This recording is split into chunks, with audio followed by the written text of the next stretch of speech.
So, hi, Lachie. It's good to have you. Yeah, just with me again and talking a little bit about hunting and learning about hunting. So, recently you were telling me you visited a new property and were able to just check some things out.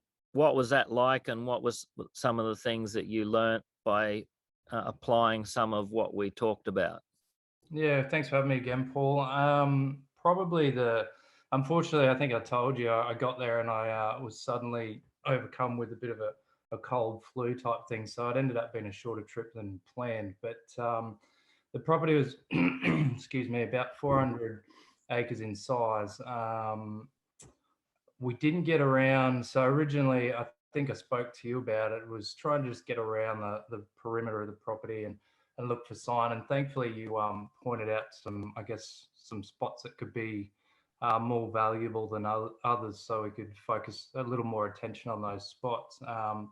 Unfortunately, didn't get around the whole property, but I was able to see, at least with the binos and with the landowner, those spots that you sort of pointed out. And they certainly look like, I guess, valuable places of interest, I guess I'd call them. For me, obviously, an absolute amateur. So those spots, one in particular, they were mainly gullies, as you pointed out to me, but coming in off state forest. So the property borders some state forest. And yeah, look, those spots seem to be more where it was. Being 400 acres, I guess, was probably something I wanted to pick your brains about today. Is the most, the best use of time. I think mainly what I achieved in that trip, I guess, being an overnighter and not even being able to get around, was the value of speaking to the landowner and also a tenant on that property who has a house and a small yard block. So just being able to confirm the recent sightings of deer, not necessarily on the block, but a very short distance away. So knowing that they're in that area was, I guess, encouraging as well, knowing that you're not just poking around an area that has never seen a deer. Yeah, But being able to, yeah, being able to pick their brains and get an idea of what they've seen when they saw it and numbers. So I think there's some value there, certainly, in that encouragement. But I'd like to be able to get back out and certainly walk the perimeter and see where the deer are coming on, if they're coming onto that property at all. So there's also some crops being planted there. So I think he's due to do the picking soon. So I don't know how you would suggest approaching that, whether that's a place you'd focus or if you just continue to find where they're coming in, if that was something you would look at. yeah, absolutely. So, what sort of crops are they planting? So doing sorghum at the, excuse me, doing some sorghum, but then I believe they're looking at some oats at Yeah, some point. So yeah. yeah. Well, sorghum is definitely something deer love. You know, they love any sort of corn varieties.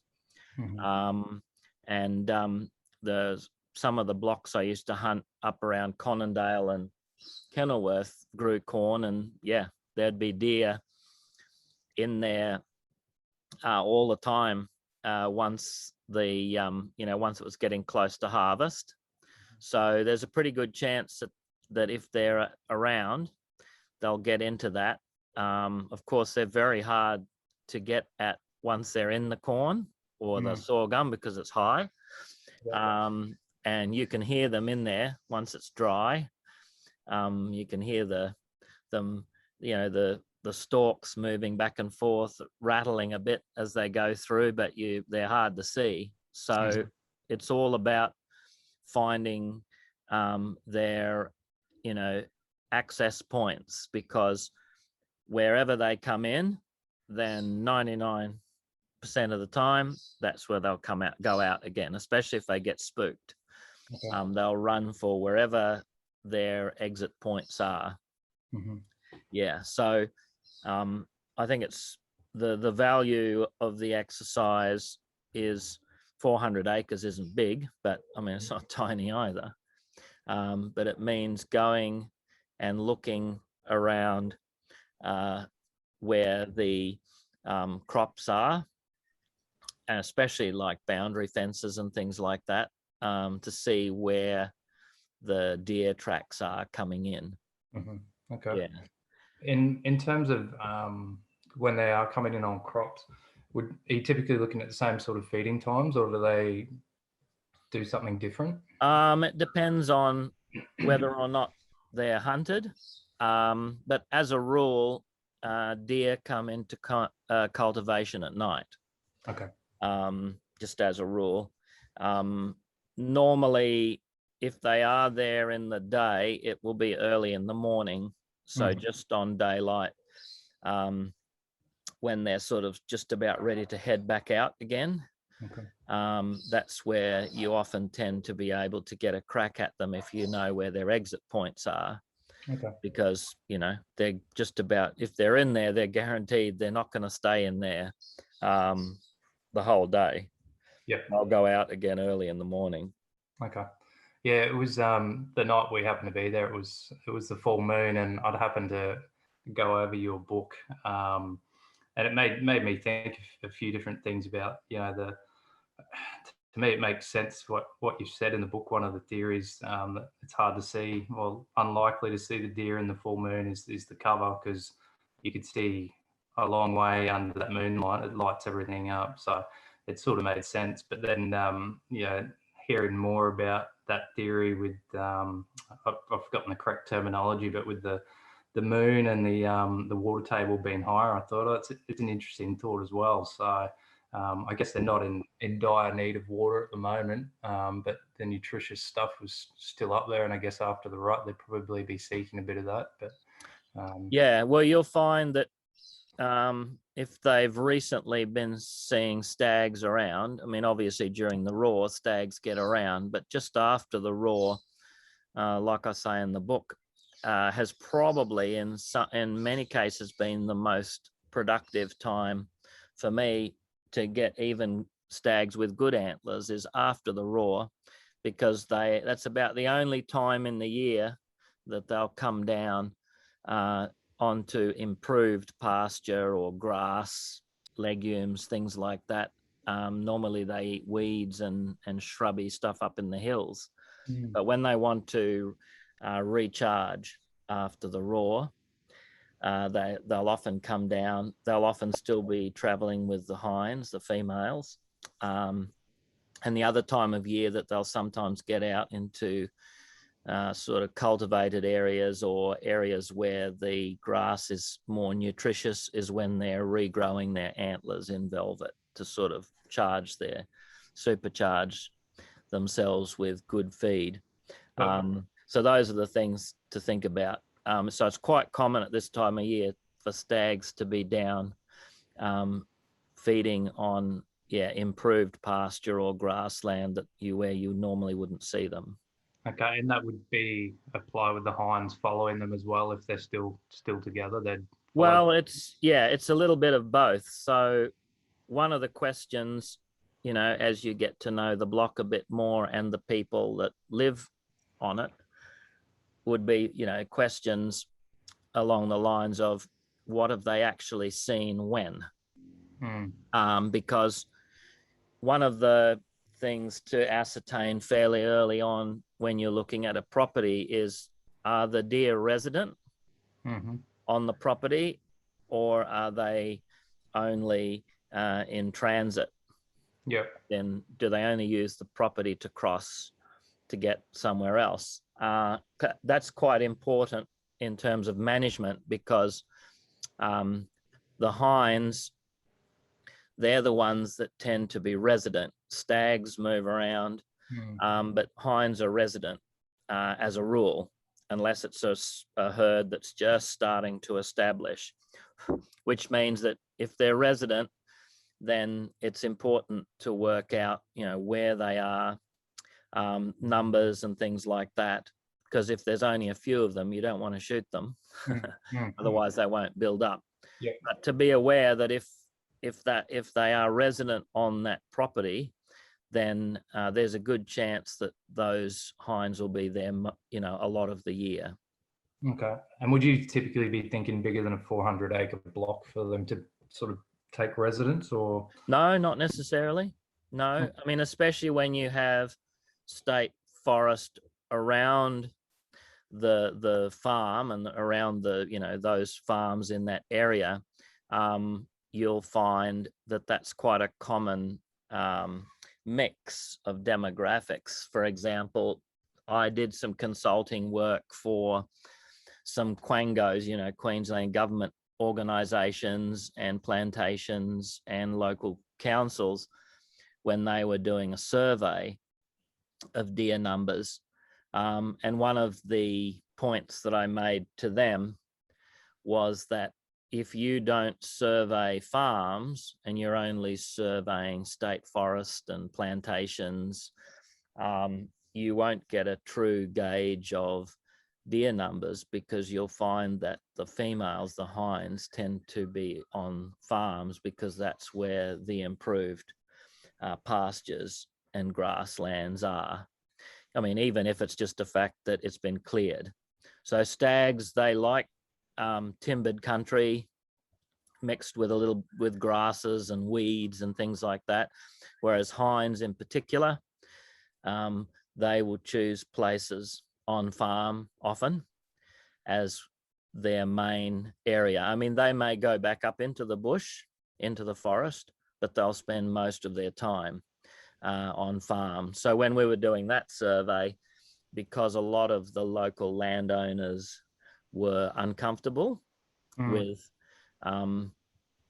the you know, local government people coming onto their farms, I was able to talk with a few and negotiate with a few, and they were happy with that because of, you know, me having a good name with them. But the majority said no, they didn't want local government people, you know, putting cameras on their block and doing the survey. And that's partly because of the way the laws are, you know, fashioned so that landowners are responsible, for example, for feral animals as well as noxious weeds. And so it's the responsibility of a local government authority, if they see something like that, to do something about it. And obviously from a farmer's perspective, probably the less oversight is preferred, not in any way suggesting that they do the wrong thing, but, you know, when you're made responsible for that, then of course it's yeah, difficult as a landowner to be willing to allow someone to come in who then might make a note of something that needs to be done, and then you're liable to fix it up. Yeah, that makes perfect sense. Yeah.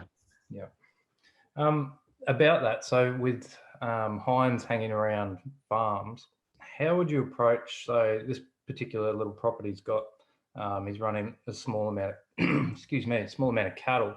Are these typically areas you would find the hinds coming in on, or deer in general? Well, it depends really on how the farmer runs his cattle. You know, there are some farms, although that's a relatively small one, but large operations, you know, with thousands of acres, they may leave, you know, a relatively small number of cattle grazing the entire block. And if that's the case, then you'll find that the deer tend to move around wherever the cattle are not around that particular day. Okay. So there's a big block I used to hunt up up around Kilkeven that was like that. They didn't rotate their cattle very much. They just left relatively small numbers in the different paddocks, which meant that there were plenty of deer around.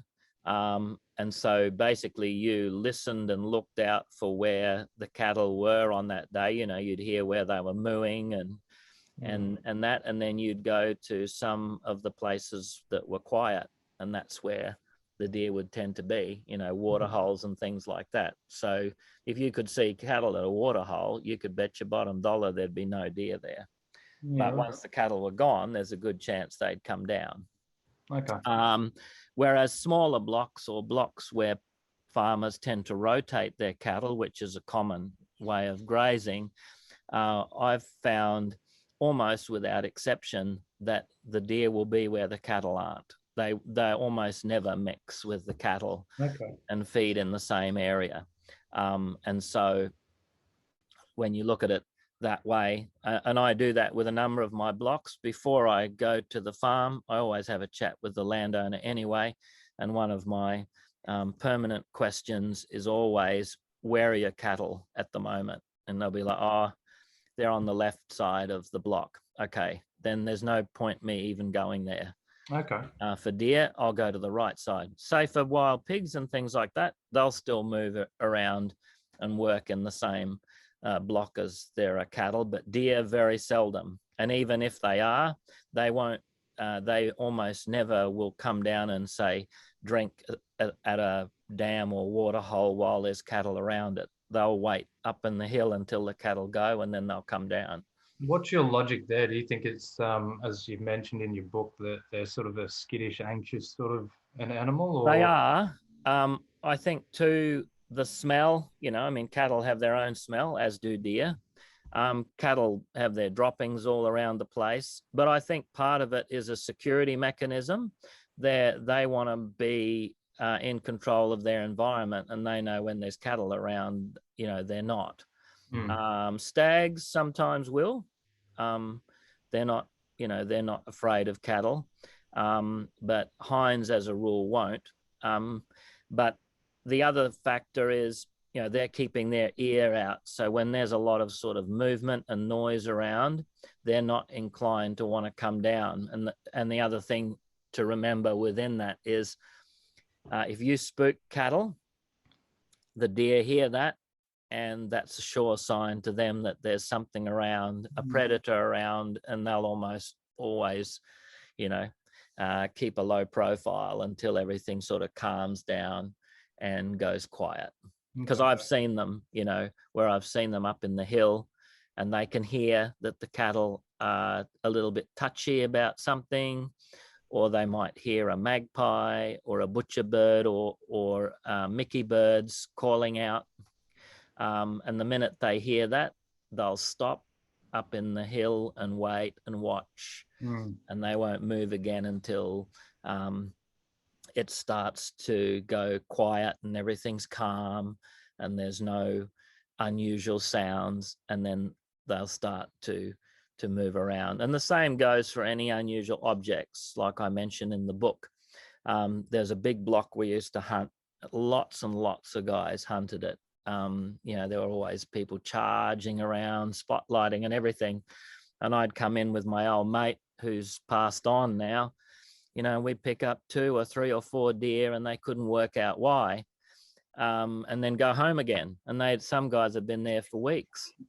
And it was all about keeping a low profile. So we'd park out of sight. We wouldn't drive and poke around to have a look, to see if we could see something. We would park out of sight, walk up areas that were commonly used by the deer, quietly watching, stopping, listening, not spooking the cattle. If there were cattle in a paddock, avoiding that paddock, those sorts of things. And that meant that the deer were calm and weren't spooked. Yeah, I think I recently revisited that in your book. I think it's Rex, is it? That you got around the paddock, and he highlighted to you, I think, how, and I think you then took on that approach on certain properties, how he would blend in and be like the farmer and not change anything. And it actually got me thinking with my particular block that I've got access to. The bloke that owns the property is only there sort of weekends. He's not there often, and he's 6 foot something, and here's me, little 5 foot something. Our trucks sound completely different. They look completely different.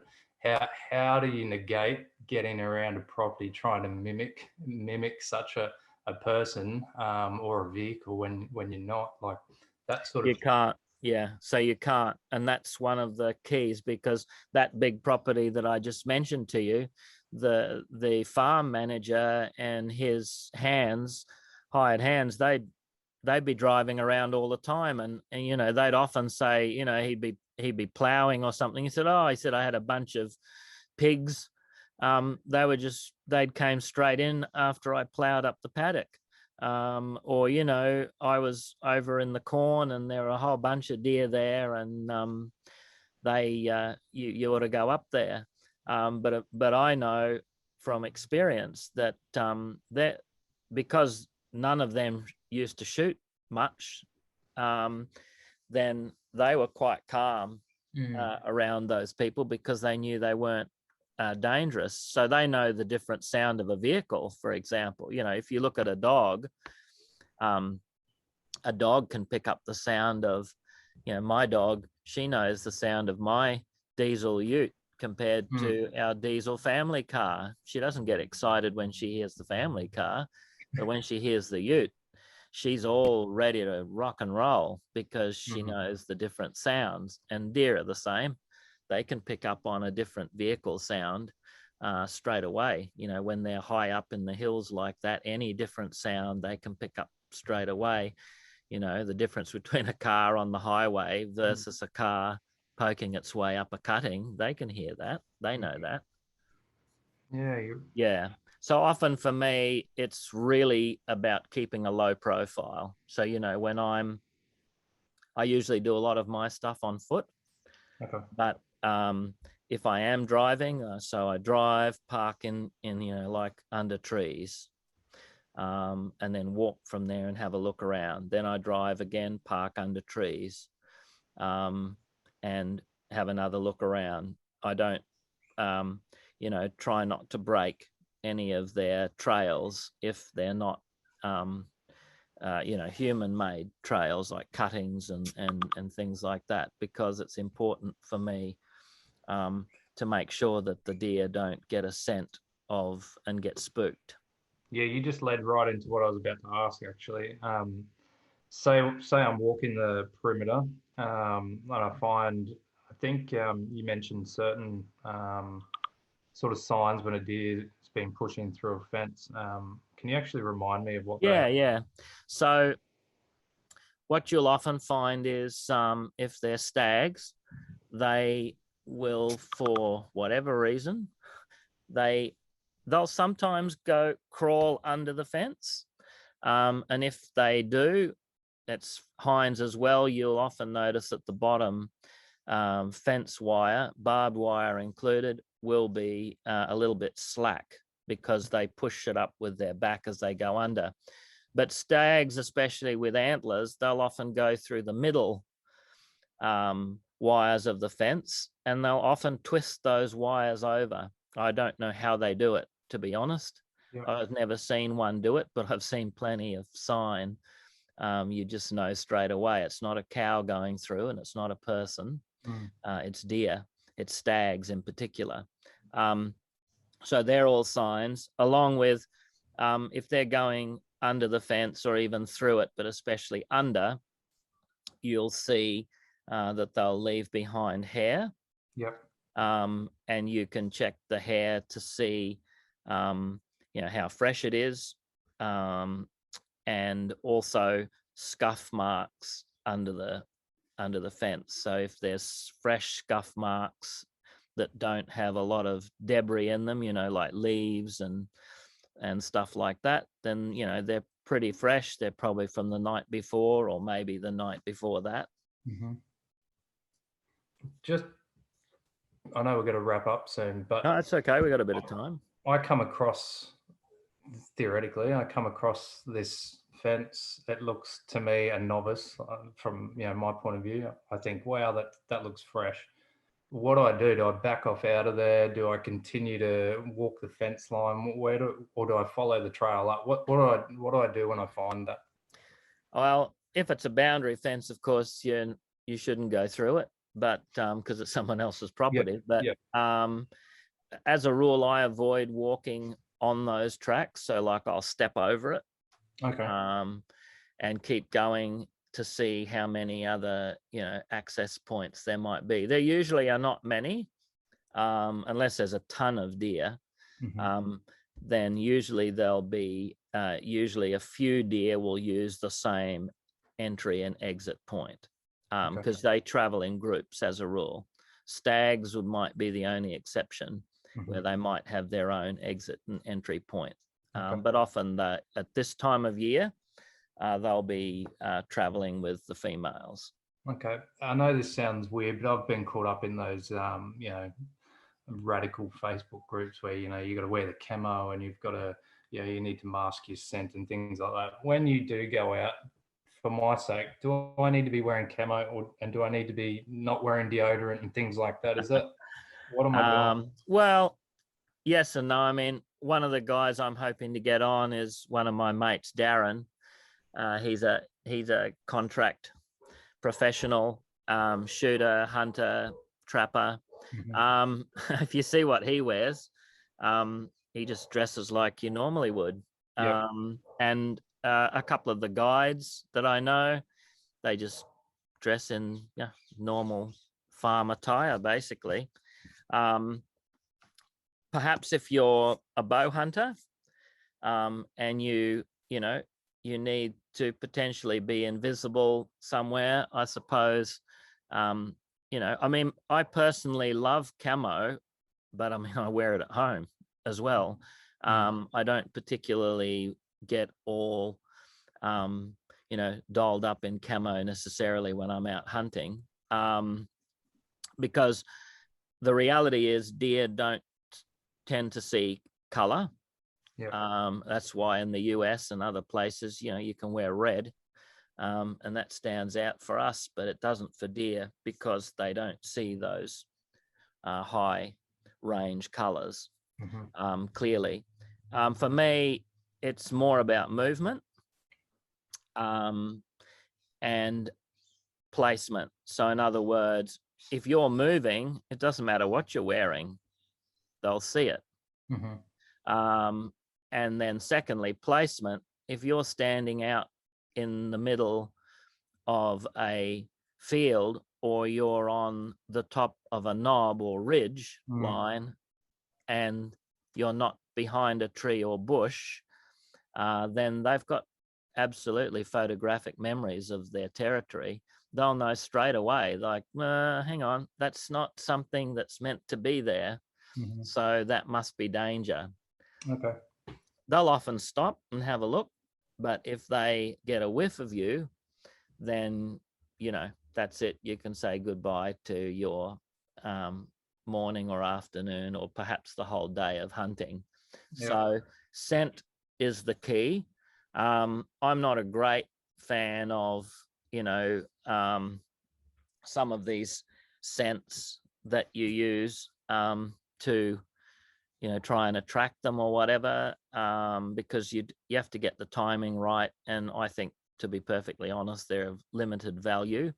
However, if you do use things like deodorants and things that have a strong smell that are not natural, um, then it just amplifies your scent. So I learnt that as a young guy growing up in Borneo hunting wild pigs, and some of the local guys were able, they were able to track me. They said, "I can smell you. You. I can smell you from a mile off." And so I learnt that, it's not so much about necessarily masking your scent, but just trying to minimize it as much as possible Mm. by not wearing anything that is hard on the nose, even if we might like it. Yeah. Yeah. Yeah. No, that's the Yeah. sort of So guy what I I look often at. do is, I don't, if I know I'm going out bush, say tomorrow, then if I do bath, I'll bath with like what we call common soap that's Yeah. odorless, basically, and not use any sort of deodorants or anything like that. But other than that, no, not Right. really. One step further, wash in terms of washing your clothes. You don't put deodorant on, or you use your Yeah. common soap. What about when you're doing your washing? Yeah. I mean, again, there's a lot of talk on that, a lot of literature on that. There's things like the view that deer can pick up on fluorescents that are in a lot of the washing liquids. Perhaps, I guess, depends on how close you want to get. But in most cases, because you're dusk and dawn hunting, because that's when you'll see 90% of your deer, I don't think those things apply too much, to be perfectly honest. Yeah. The important thing, I think, just is not too much strong odor. Okay.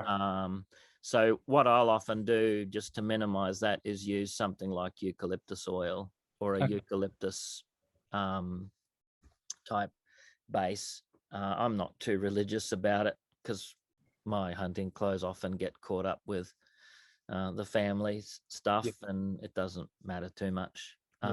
Occasionally, if I'm smoking stuff, I'll smoke my clothes because that gets all the odors out except for the smell of smoke, which deer don't mind because they know about bushfires and things like that. But I don't find it. I don't find it to be anything either in terms of what they see and in terms of what they smell to be sort of overly an issue unless you're perhaps getting into really, really close range. But even then, I've gotten close enough to touch them on a few times and situations, and certainly they didn't know I was there until they finally realized, because the wind changed around, that or they saw something that looked out of place. But as a rule, if you don't move when they're looking and you stay, like, you keep a low profile, either by keeping below the ridge line or behind a tree or bush, they do the same thing. That's exactly how they operate as well. 9 times out of 10, that's about the best way. And of course, always keeping downwind or upwind, making sure that whichever way the wind's going, you're away from them. And with the wind coming from them to you, then I've always found that that's the key. Okay. Talking about movement really quickly. Yeah. How fast are you moving when you're, I guess there's probably two sides, but if you're doing the sort of recce where you're getting around the property, you're doing that at times, obviously, where the deer aren't going to be about or less likely. You're going to do that in the middle of the day. And are you going to walk at a normal rate, or are you going to be going slowly just in case, or how do you approach that? Yeah, if you're just doing a recon of a property, then there's no real reason to go slow, except that if you're not paying attention, and that's obviously something that you learn as you become more skilled, but if you're not taking your time to pay attention, then you'll often miss. I went out with a guy recently, and we went around his property that he hunts, and I found entry points, access points that he'd never seen before, because he'd never not taken the time to go slowly enough to actually check those areas out properly. He said, "Oh, there's no deer here." And I said, "Well, let's see." And we were able to track where they were coming in, where they were going out. It's primarily a transit property, as I said to him. I don't think there's any residents, or at least not most of the year. But there's definitely deer coming and going through it. Okay. Only in one area, but quite a big area where they transit through. So I said there'd be a pretty good chance you'll see deer if you sweat on these areas. But one of the areas he'd actually never been to until I took him to it on his block.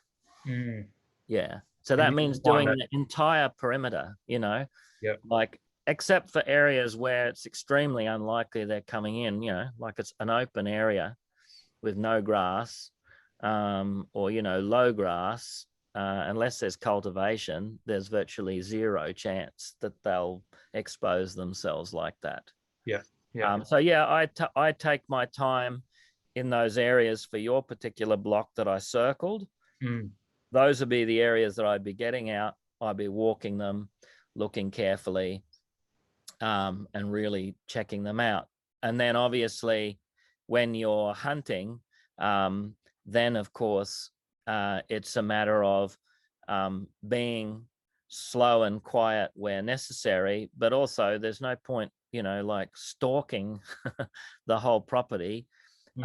You once you know where those places are, it's very uncommon that they'll be anywhere else. And then that means that, you go fast while you're in any areas where you're pretty sure that they're not going to be. And then once you get to those areas, then you go slow and you stalk and you spend time, you listen. Usually I go, a few meters, and stop and listen and look, and then go a little bit more. Obviously, depending on the topography of the country, if you're climbing a hill and you've already had a look at it and looked at it really well, there's no point stalking up a hill if you've already seen that there's nothing there. You've got to look at it really well. You want to go fast so you can get to the other side, because it's only dusk and dawn. And especially during summer. Winter, they'll stay out a lot longer, especially when it's overcast. But in summer, in the hottest months, they'll only be out for maybe half an hour. And then that's it. That's your day's done, basically, unless they're coming in on a water hole or something like that. And that's you might get a crack at them mid-morning, especially females. Okay. Yeah, that's good. That's good to know. I'll be able to take that on board for the next trip out there, whenever that may be. But yeah, I think that was something. I'm pretty sure I would have approached it the way you just said, but it's good to know that whether or not you're doing it right. Yeah, I mean, most of the time when you're learning, and I mean, it's experience is the best teacher at the end of the day. You'll get busted. That's just the way it is. You'll get busted and you'll be like, oh man, I should have known not to do that. It even happens when you're an experienced hunter like me. It's like, oh man, that was silly. I didn't have my thinking cap on. And I always find, at least for myself personally, I need to be well prepared. My head needs to be in that zone of thinking. I've had enough chance to think through stuff, work through stuff, talk to the people I've needed to talk to, so that I don't get spooked or spook something, or just I'm not ready. I'm not in that mindset. And of course, when you're learning that sort of mindset, that's why I spend quite a bit of time on that in the beginning of the book, figuring out what am I most inclined to be? A shooter? Am I more of a hunter? Do I more enjoy the experience of hunting, or do I more enjoy the experience of shooting? Will be all a mixture of that, but tend to be one more than the other. Those are all aspects then that helps you recognize the sort of person that you are, so that you can improve in those other areas. Because that's really what defines someone who's a skilled hunter, is they just get into the zone, as my old mate used to say. You just get into the zone and it almost becomes you almost do stuff by just naturally, without thinking about it. You're checking the wind, you're looking around, you're always keeping your eyes up, apart from, that's why when you walk, you've always got to look down so you're not cracking branches, stepping on a snake, stepping into a hole. But when you stop, then you need to stop properly, look up, check out the area really carefully before you walk again, because if they're onto you, then the first thing they usually do is they stop and stand still. And so if you're moving and they're not, then you're busted. Yeah, game over. Yeah. That's some good advice. I like that. I'll replay this audio at some point to get that through my head when we get out next time. That'd be good. Yeah, and I think the final thing is, unless the landowner or tenant specifically tell you, I don't want to talk about any of this stuff, you just go and do it yourself. I've never heard anyone say that, by the way. Yep. Most people who live on farm and are a bit isolated, they're more than happy to talk about what they see and what they know, because most of them have the best knowledge of their property compared to us than anyone. So, when they saw the deer, what they were, male or female, etc., etc. Have they ever seen deer on cultivation?